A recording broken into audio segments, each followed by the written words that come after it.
get ready because everything is about to change. There's a new way of living life and doing business that will blow your mind. This is a podcast all about the timing of life and the timing of success. It's what we call the Right on Time life. And you are listening to the Right on Time podcast with Amber McHugh.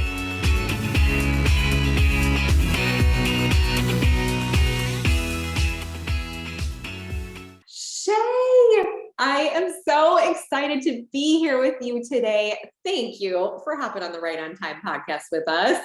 Of course, you're one of my favorite people. I love being here and talking with you. This is going to be so much fun. It is going to be fun. And so Shay and I talk all of the time, but it's going to be fun to talk with you as you listen to this podcast and as you listen to this episode, because we've got some fun stuff teed up today. We're going to go a little bit behind the scenes and we're going to take you on a journey with us. Before we dive into that though, Shay, we have to introduce you and share how we met and what you're up to. So I'm going to kick it over to you. Okay. I introduced you already a little bit in the intro, but I would love to give you the stage for a minute and share a little bit about who you are and what you do in the world. Okay. Well, hello, I'm Shay. I am a Facebook ad strategist. I help people build out their strategy for creating successful ad campaigns. I'm a mom of two amazing kids. The day we're recording, this is my son's 12th birthday. I know they're growing so fast. And I actually quit one of my big contracts recently, and I'm moving into this uncharted territory, which is cool, but nervous, but I'm nerve sighted. But it's this holiday niche site. And I hope that I get to take you on this journey of what I'm building as Amber and I create this special monthly series for you. So yes. Oh, and I'm a Christmas lover. Hence, that's what the holiday blog is about. I was listening to Christmas music yesterday. And I love all things food related. You say, Shay, try this. I'll try it. Give it to me. So fun. We, speaking of food, made sushi for the first time at our house. We made it. And it turned out pretty good. Yeah, we're going to do it again this week. We're big fans. We like sushi in this house. Are you a sushi eater? I've never had sushi. Okay.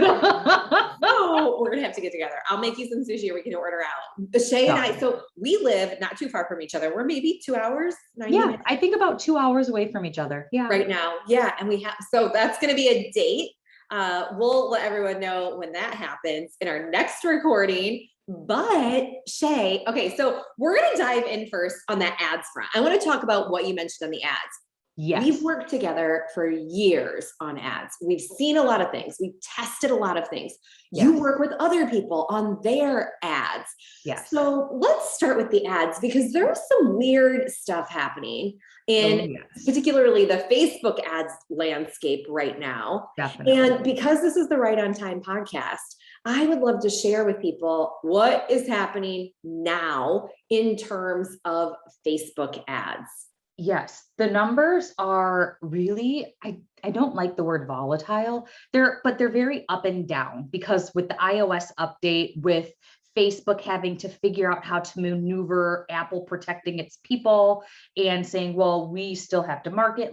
How do we merge these two so that we can create magic together still with the ads? Yeah. And so it's been a bit of an adjustment, but what I've noticed is things are slowly starting to go back to normal, but I've also noticed that it's really making you move to to get more connected with your client, with yourself, with who you want to talk to, because a lot of the people who are like, oh yeah, I'm getting super cheap leads and I'm doing this and this and this. But are you really connecting? And are those cheap leads getting you results? And so noticing the difference between the connection with your client and your ideal client, of course, as soon as we start this, there's a fly. So if you see me swatting, it's a fly. Love it. But connecting with the client, connecting with the messaging, with the purpose, and really honing in on that. And a lot of people thought, okay, I could just keep it on autopilot and things will work forever. Yeah. But sometimes it doesn't work that way. And it's really about adjusting. And as Ross Geller and Friends says, we have to pivot. I love it. Every time I say pivot, I just see him with the couch. I can totally resonate with that as well. Immediately comes up the gif of pivot, pivot, pivot, Yeah. which we've been doing a lot of in the last couple of years. So the Yes. last thing that I want to be focused on and doing is pivoting on our ads. But this is necessary. And this is one of the things It I'm is. so grateful for in working with you. Even this morning, we're testing something new. You Yes. started this up on Friday. We're hoping that it will lower our costs, which we can absolutely share. But I asked you, is it too early for results? Or do we have some indication of what our cost per lead is going to be? That's CPL, an important number for all of us to know as business So owners. important. Yes. And you came back and you said, it's too soon. Yes. I'm trying not to do anything with them because I want Yes. Facebook to optimize. So there's Right. this element of patience. Exactly. And people are like, oh, I had a friend say, I spent $10 and I didn't see a result. Your ads have been running for an hour. Like, Yeah. you're going to have to take a breath. You're going to have to back up. I tell clients who manage their own ads who I consult with, don't go in your ads for 3 days. Mhm. Shut it. If you know you're going to meddle and you're going to try to tweak, because tweaking is apparently magnificent. But if you're going to tweak, don't go in there. Like, let it play out. And yes, you might lose a little bit of money. Or if you set the intention to do well, you know who your client is, you know what your messaging is, maybe you'll do amazing. So this is really incredible because it leads us to something that we are doing right now and that people need to be doing now to see those results is give it some time. Yes. Why is this? Why 3 days? Why do we need minimum? I would prefer even longer until we're out of that learning phase. Because when you go in and you turn things off in the learning phase, basically you're telling Facebook, okay, I think we're done. Like, here's what I want you to run the stuff to. But Facebook's is an amazing AI. Like, we know you and I will sit here and talk and we'll mention a brand or something and we'll go see that ad like after this call. Yeah. Slightly creepy. Totally creepy. Totally. But they've created this amazing system that is really smart. And when we try to do the work for it, that's when the costs tend to go up. That's when the numbers and the data does the opposite of what you want it to do. So you need to give Facebook's system, their AI, their algorithm, that time to say, okay, let me learn, let me see who's clicking, let me see who's like working with me so that I can get in front of the right people. And side note, as you go through, you start the targeting, you start your messaging research, you're really honing in, this will get easier and you'll be able to do it faster because you will have the data from these moments where you let it run. Yeah, so good. So at least 3 days, let the algorithm sort of work for you and then implement those changes. So one of the things that we saw was that we started running ads to a free opt-in, a free, like wonderful, amazing, steal our playbook, literally opt-in. It's phenomenal. I just need to tell you as you listen that you need to go to ambermchugh.com/playbook to see what we've got for you. Steal our playbook, literally. But personalize it. It's going to give you the space. What do I need to think through to run my business and have a clear path forward? And then you've got space to put that in there. It's your comprehensive outline for this. And so we're running ads to this and we saw cost per lead, not our conversion on the landing page is phenomenal. But again, like we were looking, we started, I think Malia said at 35% and then it ended up at like 50% or 52%. And so but I'm happy you mentioned this. What that tells me is that we have the targeting correct. We're testing multiple audiences. We're testing multiple ad variants. The targeting is correct because if the targeting wasn't correct, then we would have a super low registration percentage. Yeah. And so it was, okay, we have this wonderful, we're getting the numbers, we're getting the data. Now we need to pivot a little bit. Now this is where we need to adjust. What can we do differently? We weren't trying reels. We weren't trying something else. Okay, let's test that. I went in there, we had one $2 conversion today. I don't want to get your hopes up because we do have some higher stuff in there too, because it's still optimizing. But one of our images and one of our reels was getting $2 conversions, which is phenomenal. So we started off testing one thing and realized, okay, we took the week and a half to get the data. Now let's adjust it. Yeah. Yeah. Brilliant. Because you hit it on the head. That's exactly what I was going to ask. What was the impact of a shift in our test? Right. Let's try, okay, what else do we need to try to fully optimize? And you saw an area where we could get better results and said, hey, let's try reels. Yeah. And the jury is still out. We will let you know how this test goes. Like, it could be fantastic or it could bomb. Like, I don't want to sit here and give false hope or false expectations, but I want us to be realistic CEOs of our business and realistic with the numbers and the data. And so being honest and transparent is really important, especially as we're doing our own testing before we have the Planathon this fall, which is ideally why we're doing this, is to make sure that we're ready to go for Planathon, especially given the new energy with the ads. So good. So the Planathon, for anyone who's listening and hasn't heard of the Planathon yet, this is the annual planning event of the year for entrepreneurs. Yes. You can check that out at theplanathon.com. But the Planathon happens every single year end within the last 3 months of each year. So fall for some of us, depending on where we are around the world, you might be in springtime, but at year end, and that's coming up. So before we invite people to enroll for this free event, the Planathon, we're doing this test cycle and we're looking at what's working, what's not working. Is our audience, is our targeting, is that invitation going out to the right people with the playbook? So if you want to follow along on this journey, go to ambermchugh.com/the playbook, go to theplanathon.com and subscribe to the Right on Time podcast, because Shay is coming back and we're going to share with you as we move along this journey. Yes. Oh my goodness. So Shay, one other question on Facebook ads before we move to the project that you're working on. What else do you see happening? Is there anything else happening with ads that you think you need to know this right now? This is like real-time current information. Anything that's happening in the landscape or anything that we need to be mindful of?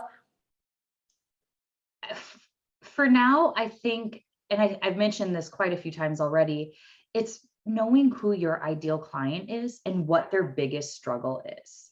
And so people come in, I've had people come in and say, oh yeah, I've tested just targeting Marie Forleo because that's who everybody is targeting. That's what I've heard.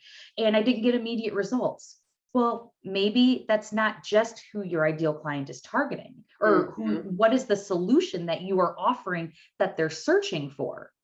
Yeah. So for example, I had a client who was a chiropractor. So we ended up targeting people who had back pain, joint stiffness, things like that, where they're looking for that solution versus just going in and targeting everybody, because everybody could essentially be a client. Oh, gold. I've heard that so many times from people when doing that ideal client work. Yeah. It's so like, oh, I can serve more people with this. This can help more people. I don't want to niche it down.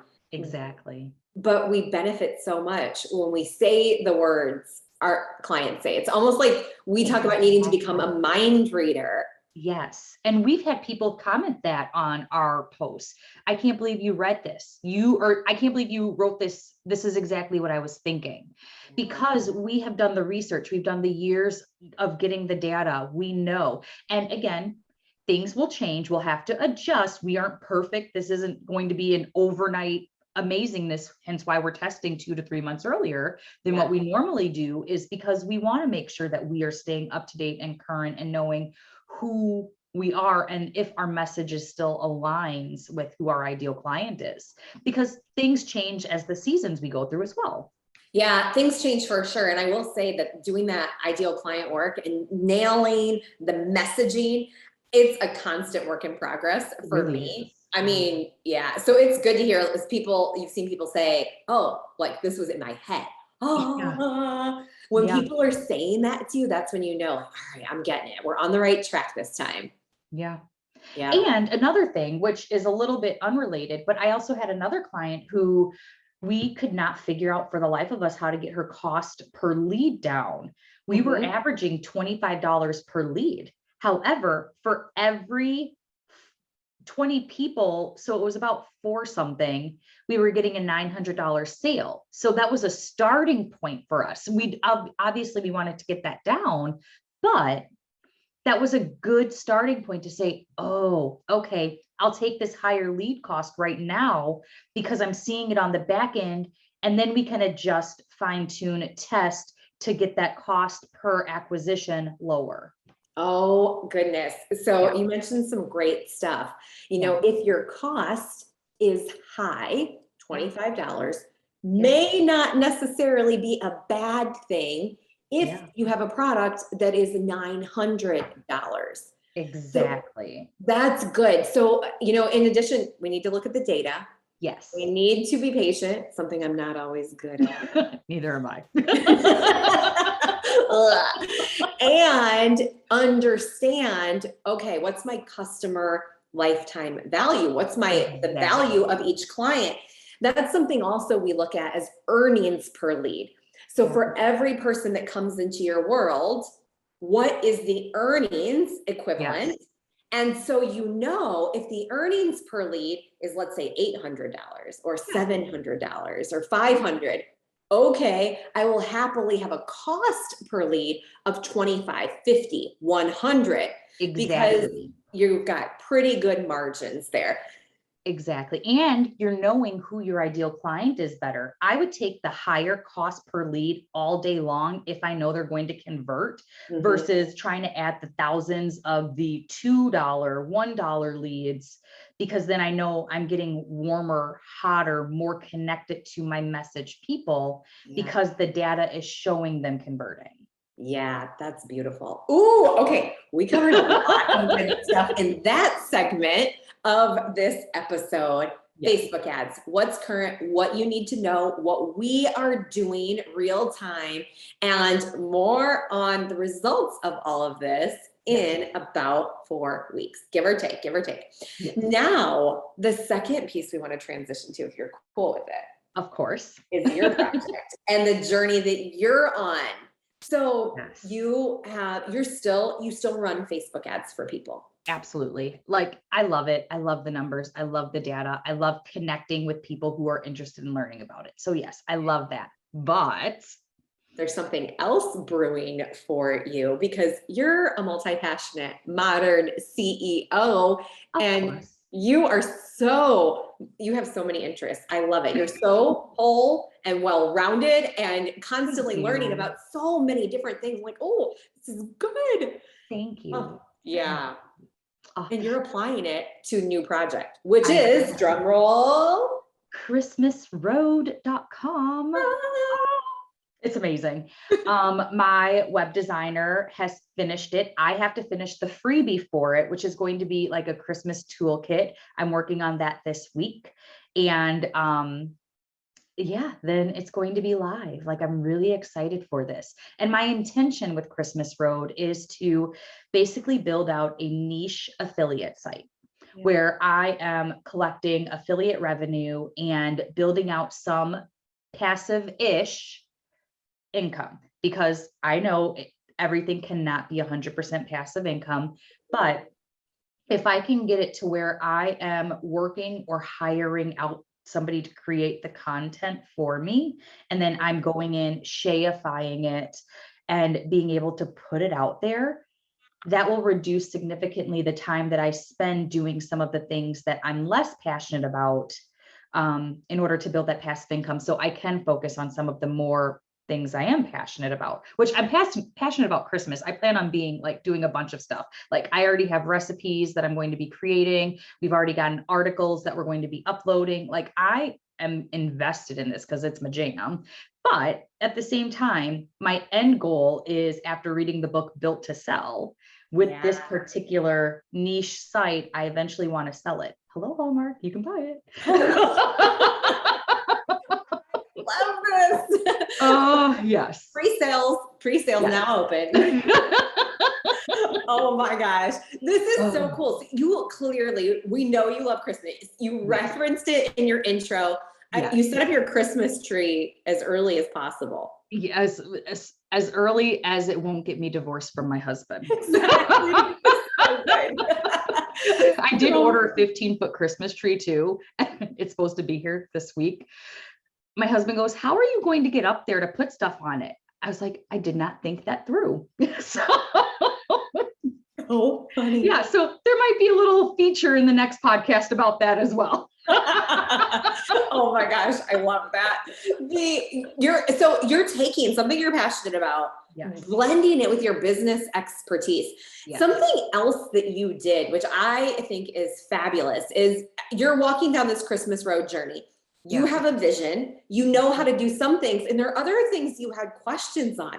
So I saw you reaching out and having conversation with people around, all right, how do you do this? What did you do? So what did that look like for you when you reached out to people for some insights? Well, one of the things that I have done my best with teaching the kids is it's okay to ask for help. My children in particular, it's okay not to know everything. Mm-hmm. And so when I reached out to other CEOs who have run their business similarly, I said, hey, what are the things that I need to be looking for?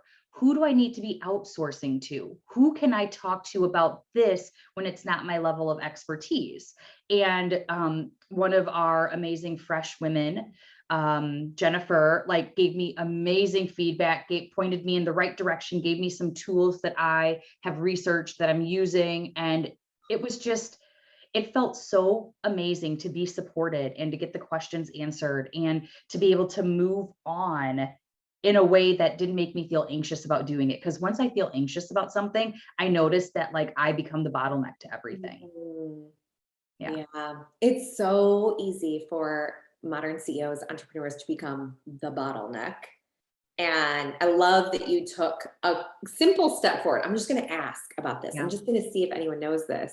And did you find after you took each step, it's unlocked? It just continues to build momentum? It does. And I actually was following, so for the content, for example, I'm like, how am I going to create so many SEO, because when you were building affiliate sites, the biggest thing is you need to have it where Google can find it, Bing can find it, Yahoo can find it really fast. Mm-hmm. And that's not my zone of genius. Yeah. And so I follow this amazing niche website, and he does reviews of tools for people who want to build affiliate sites to use. And he found this content site that does all the SEO research for you, Amber.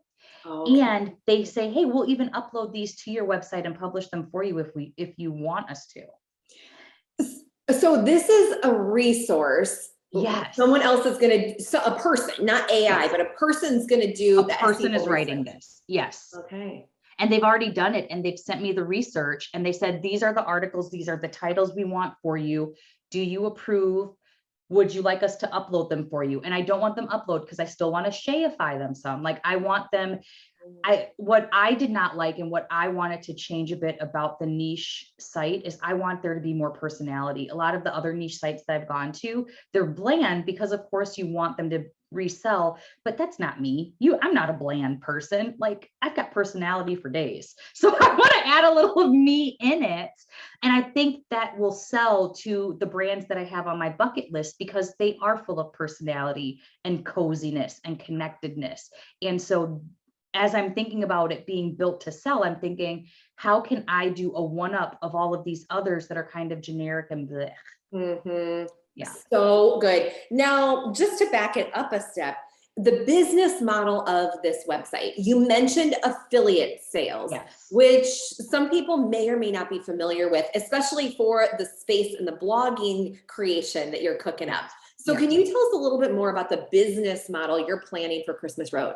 Yes. So I plan on doing brand partnerships, which is if I'm reaching out to a brand or a brand is reaching out to me to feature their program, product, or whatever on my site for an exchange of money, cash, time, whatever. And the same with affiliates. I'm going to be researching, looking up, sharing about some of these products and things. And in return, I'll get a percentage of the sale. That doesn't change the cost of the product. It doesn't make the product more expensive when people are buying it, but we get a percentage of it if people buy through the links that we share on our site.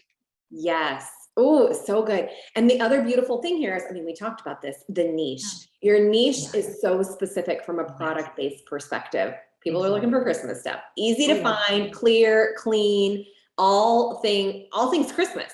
Yeah. And that was my reason for it, because I noticed a lot of because my main site, my Soul Fueled Life, is going to be more about the goal setting, the connection, like living more passionately.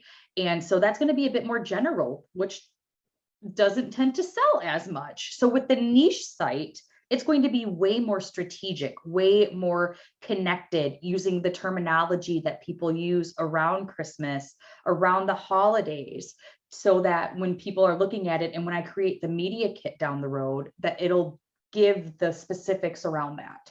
Oh my goodness. I am so excited about this. And one of the things that impresses me with what you're doing right now is something that I've seen business owners not do when they want to start something new. Many times in our entrepreneurial worlds, I see people say, I want to start this new thing. I'm done with the rest of it.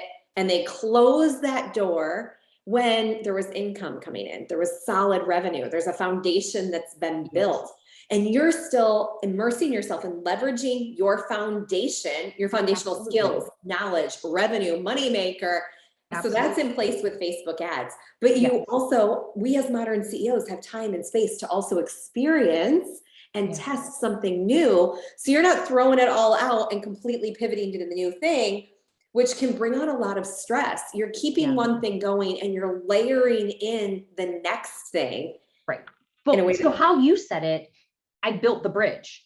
So my Facebook ads bridge has been built. I have a good foundation, good knowledge. I'm still learning. I'm still in monthly Facebook ads courses where I'm learning and getting advice, because I know things evolve and change and I want to grow with it. But that has been built. I'm getting referrals. People know how to get in contact with me, but I'm done with that for now. I'm going to keep my revenue because I have a family and because I like to travel and I like Olive Garden and I like all the things but now I'm going to only be building this bridge until this bridge is fully built. And then I can automate that and remove more of me from it, because when I didn't want to build them both. And I think you've known me long enough to know that I've tried and I've been the bottleneck. I haven't succeeded. And so really understanding that once the one bridge is built, it doesn't have to be one or the other. I can maintain, I can bring in help while I'm building out something new. So good. And you're not building two bridges at a time. No, right. You built one all the way across the riverbank. Exactly. Now you can walk back across and start the new bridge, which is Christmas. Yeah. This is good. Shay, one other question I have, because starting new projects, it's a very different energy. It's a very different momentum than, especially when we're operating solo or we have super small teams. And so how are you going to keep yourself accountable? How are you keeping this project on track as you fire up and build out the next bridge? I have a daily success tracker that I use, and I focus on what you would call the money generating tasks. So as I'm building up this bridge, all of my energy, the money generating tasks are building that foundation first. So working with, I do have an OBM who's like, okay, we need to get these processes set up so that we can remove you when you're ready, or if we are going to sell it, so that they know what to do, who to do it for, making sure it's all in its own entity, and giving myself also the time to breathe and know it might not be perfect right away. It's okay for me to make a mistake, for me to adjust, for me to keep moving forward while we're doing this. But yes, and just really focusing on my daily success tracker. What are the 1 to 2 money generating tasks I'm doing every day? So good. And how are you defining the money generating tasks? So I'm looking at what Christmas Road is going to be. So it's going to be an affiliate site. So with the articles that I'm creating, what links can I put in there that will link back to affiliate things so I can show revenue coming in? So that for me right now is the money generating tasks. So good. Yes. What about all the other things that come up that you need to do, like social media, change copy, like what, because random stuff always pops up. How would you prioritize those things against money generating tasks? Well, I know I'm never going to be able to sell or make this profitable if I'm not focusing on the money generating tasks. And then we get into the analysis paralysis. Yes, do I have to do social? Yes, it doesn't have to be done quite like everybody else. I can do it differently, but I want to get the content there first because I don't want to send social to something that's not there. So if I'm creating social content, I want something to be there. And that's the logic around, is this going to eventually affect my income? Will this bring in the revenue? Will this bring in the people that need to be there? Oh, this is good. So often, like there are so many things to do, and it's a big swirl and this and that. Yeah. But what I'm hearing is that you're putting this in a linear flow, right? Yeah. I need to do this, then I can focus on this. Because if I start my social now, there's nothing to invite or send people to. And Exactly. there are so many different ways you could think through that decision making. You could say, well, I'm going to build up social to 10,000, then I'm going to start the website. But you have your goals clear. Exactly. And you know, like, no, I want to have a place for people to make purchases and for people to click through. That's what I'm going to start with. Yes. Yeah. Yeah.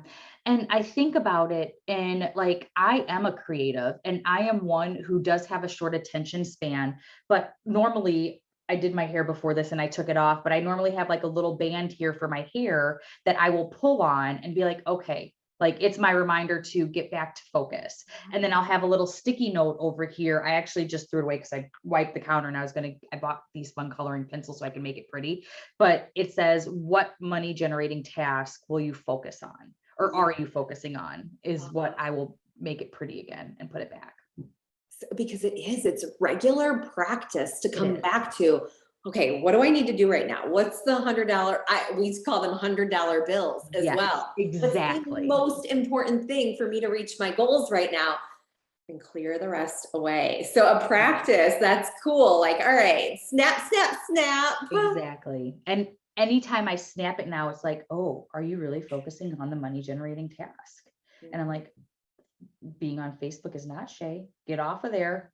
Like, go. Get back on track. I love that. And the habit changes do happen. Like when people tell me, or my husband will say, he's like, I'm on Twitter. Oh my gosh, I'm just spinning. I'm going through endlessly on Twitter.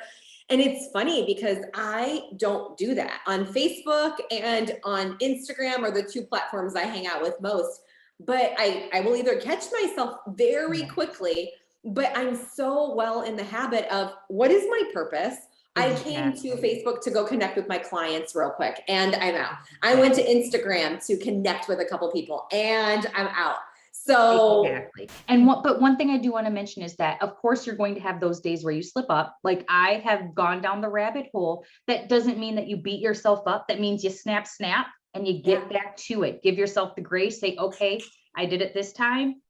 Breathe through it and move back on, because you don't want to get sucked in. I've had friends who have been on weight loss journeys and they're like, oh, I messed up today. It's Monday. I'll start next Monday. No, start tomorrow. Start right now. Like you made a mistake. Just get back up there. Start right now. And so I think that we get so caught up in the perfectness, but just that little, I actually feel naked without it here now, but just the little band, I'm like, it's okay. You got this. Get back on the horse. Keep moving. Oh, I love it so much. Yeah. Shay, this is going to be fun to come back in a few weeks and talk about, okay, where are we in this journey together, we're together on the Facebook ads, but not Christmas Road. I should have said, where are you on the Christmas Road journey? Well, Amber, you and I are together. I'm going to keep you updated. I talk to you so much. Yes. We're in it. Well, and actually, you who are listening, you are in this together with us Yes. because we're on a journey of growing our businesses together and changing lives together. And, I think about how long we've been growing and running businesses. And I just sit and I'm so grateful that we started this when we did, because man, is it a journey, but it is a life-changing journey. I mean, from a personal development and growth perspective, which you are incredible at stepping through. You are too. Like, think about just how much we all have grown from day one, from even when when I joined fresh before I even started the ads. Yeah. Like, it is a night and day difference from where I am now to where I was. And I feel so grateful that we did start it and that I got to experience it with you, and you've gotten to hold my butt to the fire, which has been amazing too. More of that. This is part of the reason for talking this through on the podcast. I'm like, you know what? 90-day plans built. You're doing your daily tracking.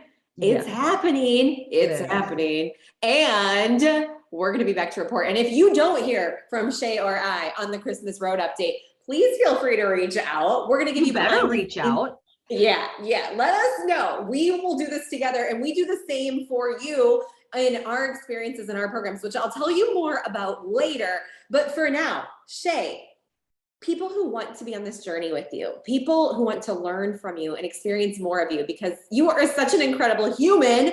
We know christmasroad.com, but where else can people find you and connect with you?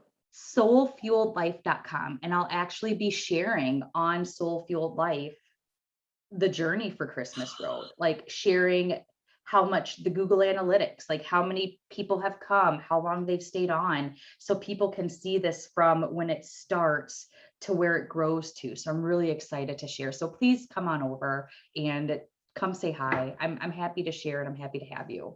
Oh my goodness. I am so in love with what you are doing. I'm hoping to follow in your built to sell footsteps. Great book recommendation there. Amazing. Shay, this is, oh my gosh, thank you. I never want to say goodbye. I know. I just want to keep hanging, but we're going to be back in just a few weeks with more updates. So like and subscribe. Leave us a review and say hello if you got a nugget out of this episode that you are digging. Find Shay at soulfueledlife.com and check out the journey at christmasroad.com. And I'm Instagram at Amber McHugh is the handle. Shay, are you hanging out on Instagram? Yes, I'm at Hrobsky.com, Hrobsky, because that's a hard one. So yes, that's why I'm at. Oh, good. We'll link that up in the notes as well for anyone who wants to click on through and connect in all the places. We're so happy to be here with you. So happy you hung out and listened and joined us in this journey. We'll be back with more soon. All the love. Bye.